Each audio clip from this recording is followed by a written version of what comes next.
What is happening with Nick Kyrgios? The 29-year-old Australian is pissing a lot of people off during his comeback to pro tennis. He spent almost 2 years away from the game with knee and wrist injuries and just made his return to the big stage at the Australian Open, but lost in the first round on Monday. If you follow tennis, you've probably heard about world number one Jannik Sinner's doping case. Back in March, Sinner tested positive twice for low levels of clostebol. He didn't get banned though because he proved that he didn't intentionally take clostebol. But this case wasn't made public until months after he tested positive and everything in the case was resolved, which prompted people like Nick Kyrgios to claim that he was given preferential treatment because he's such a big name in tennis. He mostly used X to share his thoughts on Sinner, with the first post coming on the day the news broke, August 20th. Nick said someone who tests twice with a banned substance should be, quote, gone for 2 years. Since then, I counted 58 tweets about Jannik Sinner's doping case. For Nick, this is about a double standard. His claim is that there are plenty of players who get long bans for less severe offenses. According to Nick, Jannik Sinner was given preferential treatment because he's 1, a big name,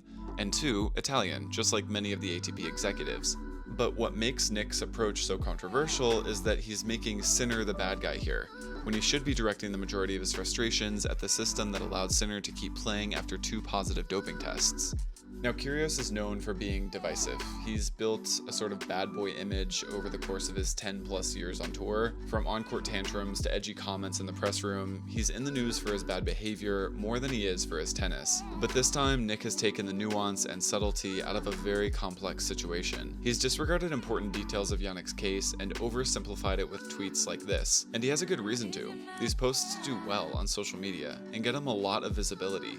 He reposted a ranked list of the most followed tennis players on social media, so clearly the likes and follows mean something to him. So in my opinion, he's cashing in on this black and white ideology of the internet. The more extreme your views, the more engagement you get. If someone takes a hard stance on a controversial issue, like we've seen Kyrgios do multiple times, their audience has a much easier time orienting themselves around that stance. They either agree or disagree. Any subtlety or nuance takes too much time to digest and is disregarded. This is largely why online grifters do so well nowadays. Nick is no stranger to controversy. He pled guilty to physically assaulting his ex-girlfriend, has thrown chairs during a match, cussed out line judges, spit on the court, received dozens of fines for his behavior throughout his career, and has been sued for defamation. For being almost 30 years old, you'd think Nick would understand that there's usually more to the story, and you'd also think that he would have outgrown being a social media grifter, but whatever. What are your thoughts on Nick?